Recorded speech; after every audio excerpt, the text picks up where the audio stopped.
We were in the middle of Christmas Eve dinner. Turkey, stuffing, and all the traditional dishes you'd typically see on a Thanksgiving table. It wasn't a huge gathering, just my grandparents and a few uncles from my mom's side. Simple, quiet, familiar. At the time, we lived in a duplex. On the other side lived a guy and his girlfriend, but we barely ever saw them. They mostly kept to themselves. What was strange, unsettling even, was the door that connected our two sides of the duplex. Not many duplexes have something like that. It was an interior door tucked near the back of our dining room, and it had a very peculiar kind of lock. You couldn't just open it from one side, it had to be unlocked from both. It could swing open either way, which always felt off, vulnerable somehow. Before the couple moved in, I remember seeing that door open just once. Ever since then, it had remained tightly locked, at least on our side. So, we're eating. The usual dinner conversation hums along. And then, slowly and deliberately, the doorknob to that interior door starts to twist. Not once, not quickly. It turned, steadily, with just enough pressure to be unmistakably intentional. Then it twisted back, and again. The mechanism inside groaned softly, stopped, and repeated. It lasted for a good 10 seconds, far too long to be an accident or a casual bump. It was someone actively trying to open it. Everything at the table went still. My dad stood up without a word. He walked over to the door, placing one hand on the lock and the other on the knob. "You need something?" he called out. No answer. He hesitated for a second. Then, slowly, he unlocked our side and pulled the door open. What greeted us was a wall of darkness. Their side of the duplex was completely black, not even the faint glow of a nightlight or the flicker of a screen. Just pitch black emptiness. It was barely 6 p.m., early by any standard, but it looked like the place hadn't seen light in hours. We were sure we had seen them leave earlier.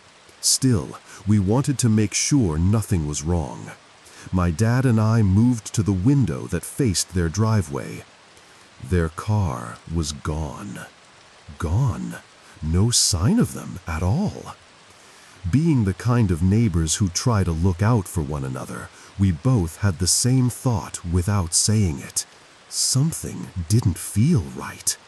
And the possibility that someone else, someone who wasn't supposed to be there, might have found their way inside, chilled me. So, my dad, my uncle, and I decided to cross over to the other side of the duplex to check things out. We flipped on all the lights as soon as we stepped inside. The bulbs flickered to life one by one, casting weak halos of yellow light into corners that somehow still felt too dark. The place was cold, unnaturally cold for a house that should have been occupied just hours earlier. Every surface felt still and untouched, like the air had been frozen in time. We searched every inch of the small first floor, behind furniture, inside closets, even under the kitchen table. Every crevice, every shadow, nothing. Then, just as the silence had almost begun to settle, we heard it, a sharp thud, followed by a long, creaking crack about our heads. The floorboards upstairs groaned with pressure, someone heavy shifting their weight, moving slowly. I froze. My feet felt like they were bolted to the floor. That sound wasn't just weight, it was intentional. Someone was up there, pacing, watching, hunting maybe. I couldn't move. I stayed behind while my dad and uncle bolted up the stairs. And then, chaos. A violent crash rang out overhead, like furniture being overturned or someone being thrown. A beat later, a scream, sharp, panicked, tore through the ceiling, echoing all the way through the duplex, even reaching our side. It was my uncle. I remember the collective gasp from my family, still seated at the dinner table, now frozen mid-meal, their faces draining of color. Moments later, my dad came storming down the stairs, his arm wrapped around my uncle, who clutched at his lower shoulder, or maybe his chest. His hand was stained deep red, and through the gaps in his fingers, I saw it. A stab wound. We didn't wait. We ran, stumbling and breathless, back through the connecting door and slammed it shut behind us. We locked it, deadbolt, chain. Then we called 911. But even before the call could connect, we heard it. Thud, thud, thud. Rapid, erratic stomping from the other side. Heavy, wild. And then, bam! He started slamming into the connecting door, again and again. The door shook in its frame. Tiny cracks splintered near the hinges, bits of wood chipped away with every impact. We could hear him grunting, animalistic, furious, and shrieking as he hurled himself at the barrier between us. There was nothing human in those sounds, just raw, violent rage. My other uncle and my dad each grabbed kitchen knives. I did too, my hands shaking as I gripped the handle, knuckles white. They told the rest of us, my mom, my grandparents, to stay back, keep away from the door. We stood frozen in the hallway, listening to the brutal rhythm of pounding and screams as the man kept attacking the door, until suddenly it stopped. Silence. Then footsteps, fading, moving toward the front of the other apartment. And finally, the sound of the front door swinging open. We rushed to the window and pulled the curtain just wide enough to see. And there he was, a man sprinting across the snow-covered yard, his coat flapping behind him, footsteps sinking into the slush. He was glancing back at us over his shoulder, and for a second he locked eyes with us, his face lit by the porch light, twisted in a grimace that was hard to read. Not fear, not regret, something else, something worse. He turned and vanished into the night, disappearing down the road in a black Honda Civic, tires slipping on the icy street, engine growling low and fast. But it didn't end there. A full year passed, seasons changed, life pressed forward. But the fear, the unease, it lingered in the walls like a stain you couldn't scrub out. What unsettled us most was that the same neighbors, yes, the exact same couple, still lived on the other side of that duplex. No moving trucks, no apologies, not even an acknowledgement of what had happened that night. Then, on Christmas Eve, almost to the day, something strange happened. They were throwing a little get-together. A few guests showed up throughout the evening, some laughter, muffled conversation, a few cars parked out front, nothing too out of the ordinary. I happened to glance out my bedroom window at one point, half out of boredom, half out of habit, and froze mid-peak, heart thudding in my chest. There he was, standing in their living room, talking casually with the others, drink in hand like nothing had ever happened. Him, the same man who'd burst through that door, the same man who stabbed my uncle, who rammed our door with animal rage, the man who looked us in the eyes through the glass as he ran. There was no doubt in my mind. I called my dad over. He stared for a moment, silent, then gave a slow, grim nod. It's him. We didn't waste time. My dad and I went over and knocked on their door. When they answered, the air felt weird, too cheerful, too practiced. We confronted them right there, asked point blank about the man standing in their living room, the one who had broken in the year before, the one who nearly killed someone. He stared back at us with the calm of someone who knew exactly what he was doing. And then he denied it, straight-faced, like we were talking about someone else entirely. "I have no idea what you're talking about," he said. And our neighbors? They backed him up, insisted we were mistaken, told us he was from out of state and just visiting for the holidays, gave him a first name we'd never heard before. There was no proof. No report had led to an arrest. And with no video, no photo, nothing concrete, we couldn't do a damn thing. But we knew. We could feel it in the way he looked at us. Calm, smug, unbothered. And we knew something else, too. Our neighbors, they had set it up.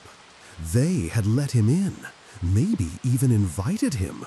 For what purpose, we'll never understand. That realization that we had shared a wall with people capable of that was too much. Within a month, we were gone, packed up, moved out. Because once you've seen the darkness behind someone's smile, there's no going back to normal. There's no pretending things are fine. And the quiet fear we'd grown toward those neighbors, it wasn't just unease anymore. It was survival.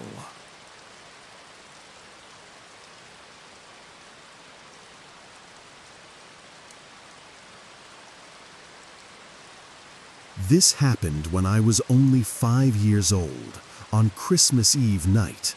Or technically, I guess it was already Christmas morning. I remember waking up in the middle of the night. It must have been around 3 a.m., though I couldn't tell time back then. Everything was quiet, the kind of heavy, still quiet that only happens deep in the night. I slipped out of bed, driven by that typical little boy curiosity, and padded softly downstairs to the living room. I wanted to see if Santa had come yet. Maybe, just maybe, he was still there. And to my delight, he had come. The tree was glowing faintly in the dark, its lights twinkling like stars. Beneath it, a pile of gifts had appeared, wrapped in shiny paper and bows, stacked all around the base. My eyes lit up. Santa had really come. But then, I noticed something strange. There was movement coming from the kitchen. Someone was in there. The light above the stove was on, dim and yellow, casting long shadows across the floor. I crept closer and peeked inside. There, bent over with his back to me, was a man, a really tall man, rummaging through our fridge. I watched him tip back a carton of milk and drink straight from it, gulping it down like he hadn't had anything in days. Then he noticed me. He stopped mid-sip, lowered the carton slowly, and shut the fridge door. His eyes met mine. Without saying a word, he raised one finger to his lips and made a soft shh gesture. I remember standing there in my pajamas, completely still, just watching him. My little heart should have been pounding, but I didn't feel scared. Not yet, just confused. "Are you Santa?" I asked, wide-eyed. "Yes, I am," he whispered. His voice was calm, almost warm. He walked past me, slow and deliberate, resting his hand gently on the top of my head. It was big, cold, calloused. He stepped into the living room, positioning himself next to the tree like it was the most natural thing in the world. I stood behind him, watching, waiting. Even at 5 years old, something about him didn't feel right. He wasn't wearing red. He didn't have a beard. Nothing about him even remotely resembled Santa Claus. But he looked around at all the presents beneath the tree, and I, still wanting to believe, thanked him for bringing them. Then, quietly, he began picking up the bigger boxes, one by one. I tilted my head, confused. Something about this didn't match the stories. I think I asked him why he was taking the gifts. I can't remember his exact words, but I think he said something like, "I'm just replacing them with better ones in my sled." That explanation made sense to 5-year-old me. I wanted to believe him, so I did. He walked out the back door with 3 of the boxes in his arms, big, heavy-looking ones. The door creaked softly as it swung open, letting in a rush of cold winter air that made the tree lights flicker just slightly.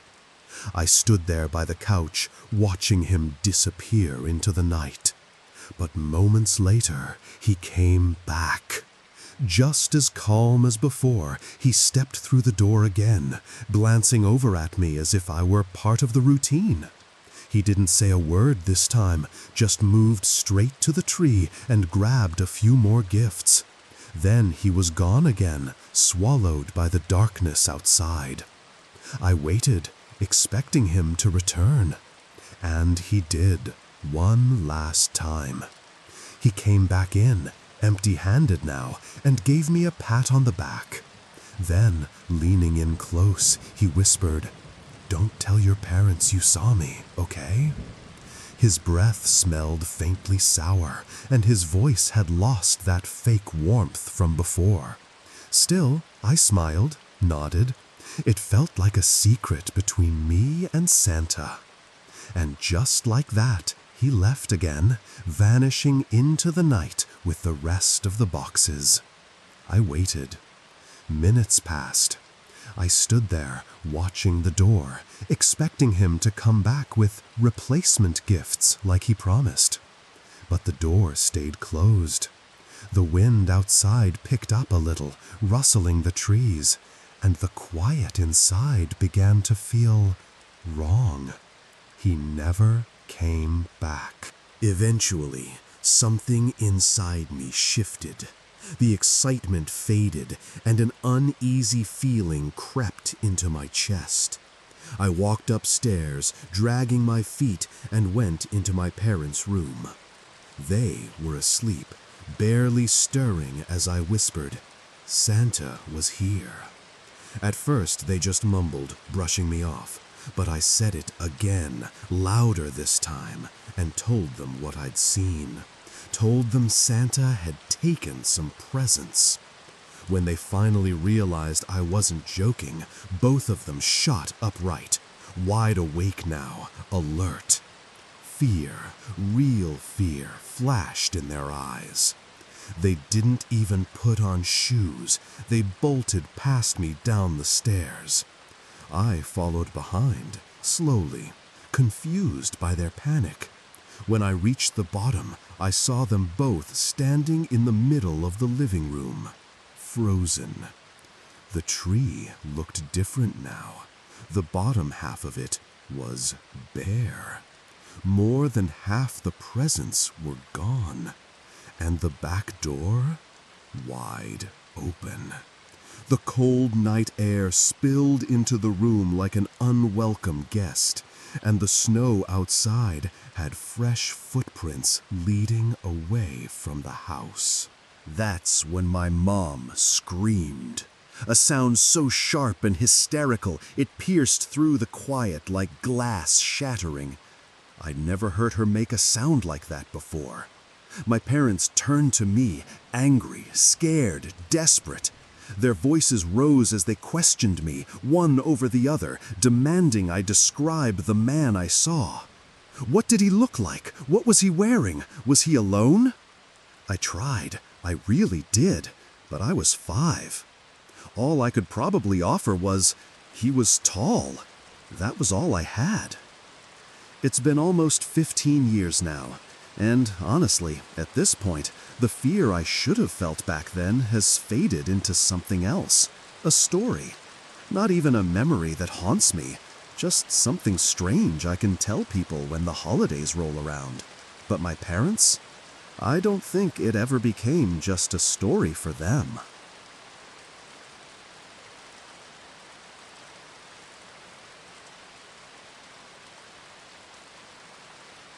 Did you ever have a fear of those guys who dress up as Santa Claus at the mall or holiday parties?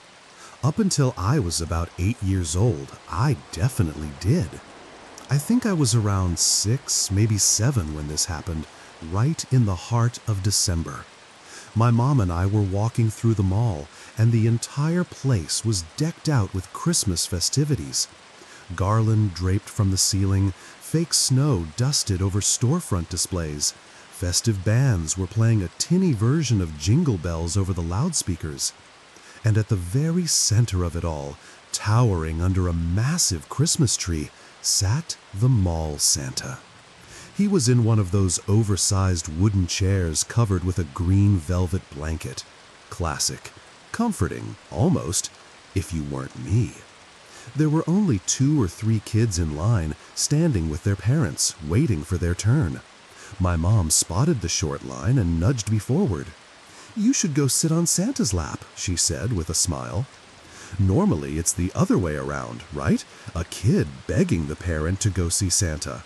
But not me. I was a shy, anxious kid, and Santa Clauses, especially the ones at malls, always gave me the creeps. Still, my mom insisted. What struck me immediately was that there was no staff standing next to him. You know how they usually have someone calling the next kid forward, helping take pictures? There was no one. Just him. Just Santa. When it was my turn, I reluctantly walked up and sat on the man's lap. His suit was rougher than I expected, scratchy against my skin, and he smelled faintly of peppermint and something else I couldn't place. The moment I sat down, he wrapped his arm around me, not too tightly, but firmly, and leaned down. Then, in a low, breathy voice right against my ear, he said, "What do you want for Christmas?" I remember freezing a little. A Game Boy Advance," I mumbled.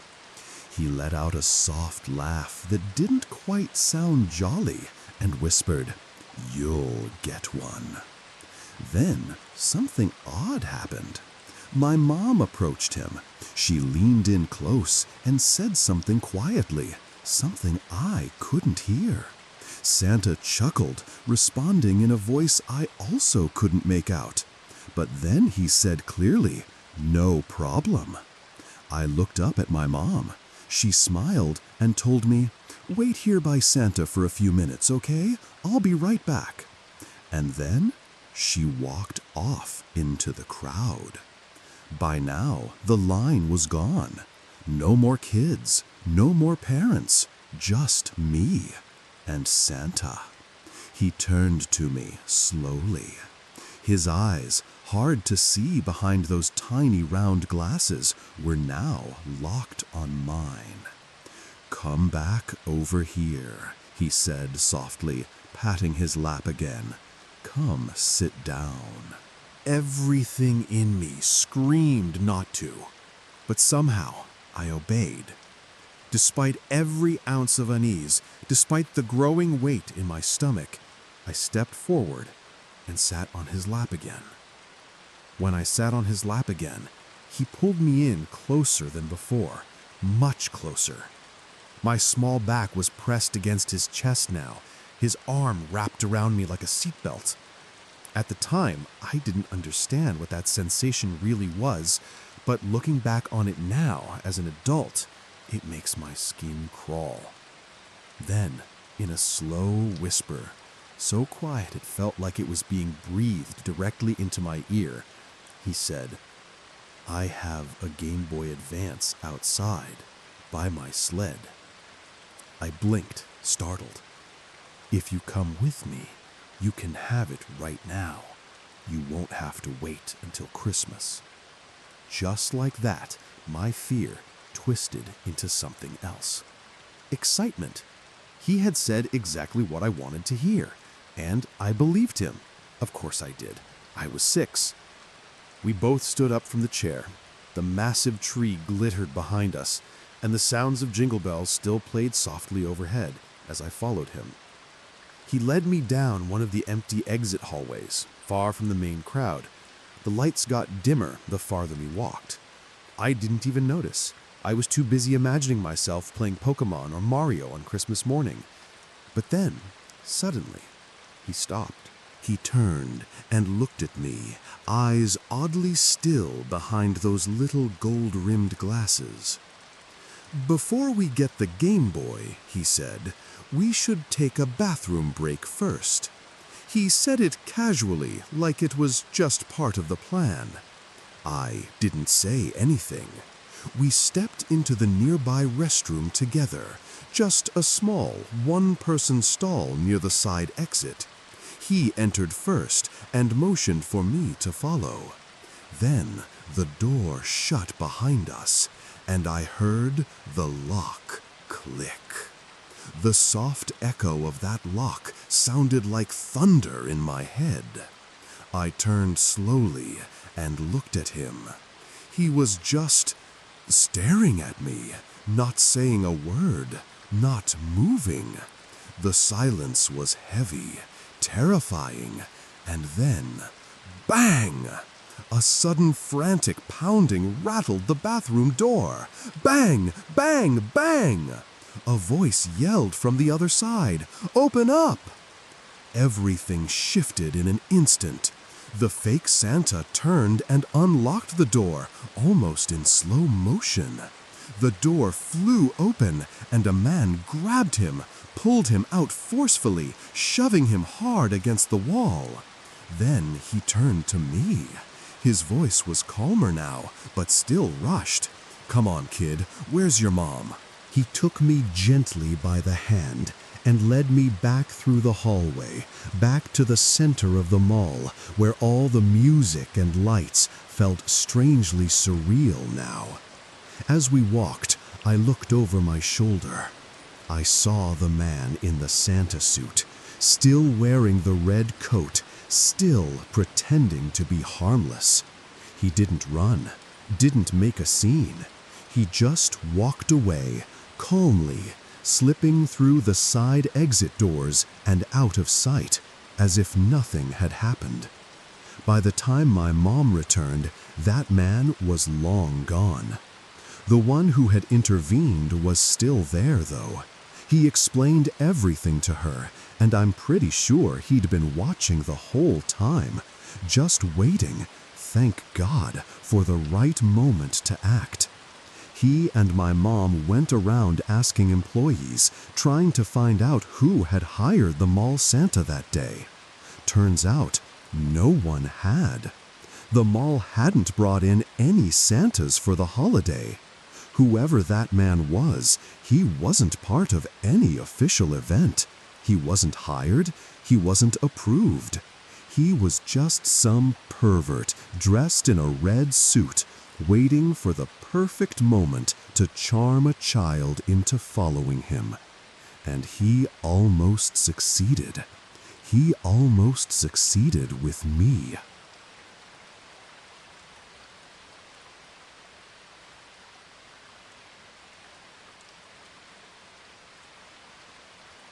This story happened about 5 years ago, on Christmas Eve night.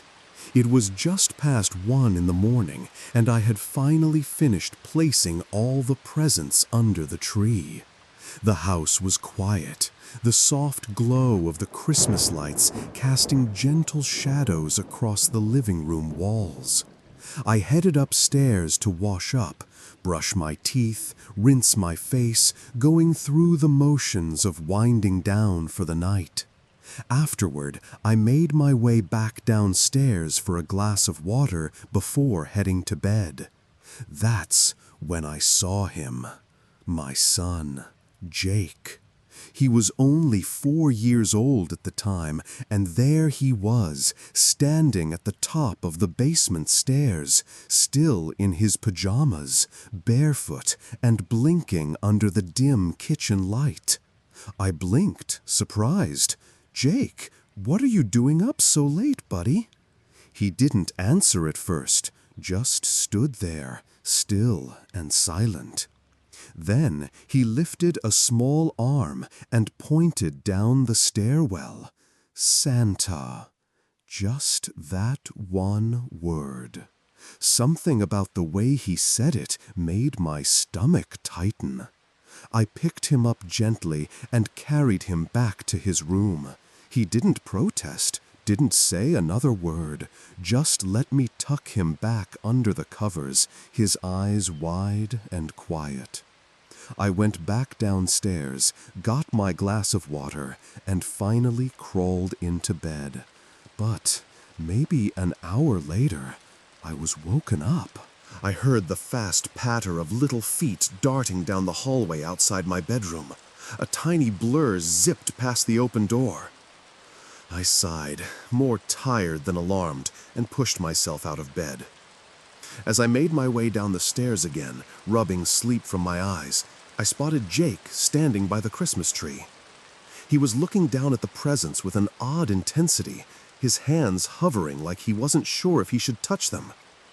Then, without warning, he turned and ran past me, again, straight toward the basement stairs. He stopped at the top step, and again he pointed. His little voice, calm but sure, repeated, "Santa." This time, I looked. I leaned forward and stared down into the darkness of the stairwell, and my heart dropped. Sitting there, perfectly still on the bottom step, was a figure, a black silhouette, not moving, just watching. My breath caught in my throat. I nearly screamed, but somehow I didn't. I reached for Jake, gently pulling him back, away from the stairs, toward the front of the house. My hand stayed firmly over his shoulder as we backed away, inch by inch. I didn't take my eyes off that shadow sitting at the bottom of the basement steps. Something deep inside me knew. That wasn't Santa. I gently moved my hand away from Jake's mouth and reached for the doorknob, fingers trembling. I tried to turn it as quietly as possible, slowly easing the latch, praying the sound wouldn't give us away. But the moment I pulled on the door, the hinges betrayed me. That high-pitched, familiar screech ripped through the silence like a blade. I winced, clenched my eyes and jaw at the noise, but it was too late. The basement responded. Suddenly, thud, thud, thud. Heavy, fast, pounding footsteps erupted from the stairwell. Charging, coming up. Without thinking, I screamed, grabbed Jake, and shoved the storm door open with everything I had. We stumbled out into the cold night. I practically threw Jake outside ahead of me, his little feet scrambling for grip on the frozen ground. I slammed the door behind us, first the storm door, then the main one, my hands fumbling with the latch in panic. Then we ran. Down the porch, through the yard, across the driveway. My heart felt like it would burst as we made it to the neighbor's house. I smashed the doorbell over and over, frantic, desperate, probably hit it 30 times before someone finally answered. When the door opened, I nearly collapsed inside. We didn't go back. We stayed with them and waited for the police to arrive. And when they did, they swept through our house. Every room, every corner, checked the locks, searched the basement, ran a full investigation. But whoever had been in there was gone. No trace, no footprints, no sign of forced entry, nothing. Later, I sat beside Jake in silence, holding him close. His face was pale, his eyes wide, but he didn't cry. He didn't ask questions. Still, I told him something. I lied. I told him that really was Santa Claus he'd seen. Santa just got startled, I said. That's all. He nodded slowly, as if trying to believe it. But time passed, and a few years later, Jake brought it up again, unprompted. He remembered everything, and by then, he was old enough to understand what had really happened. Old enough to know that the figure at the bottom of the stairs in the middle of the night wasn't there to leave presents.